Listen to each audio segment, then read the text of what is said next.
Hello friends, hi. ఎలా ఉన్నారు? బయట ఫుల్ అంటే ఫుల్గా వర్షం అనమాట. 4 డేస్ నుండి ఫుల్ అంటే ఫుల్ వర్షం.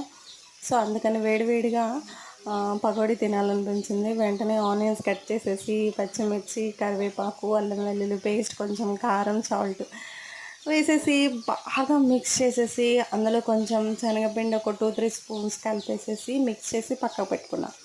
బాండీ లో ఆయిల్ వేసేసి హీట్ చేసేసి చిన్న చిన్న పకోడీలాగా ఇలా ఆనియన్ పకోడీ అయితే చేసేసిన తర్వాత తీసి 2 టైప్స్గా ఇట్లా ఫ్రై చేసుకుంటే చాలా అంటే చాలా బాగుందన్నమాట. పకోడీ రెడీ.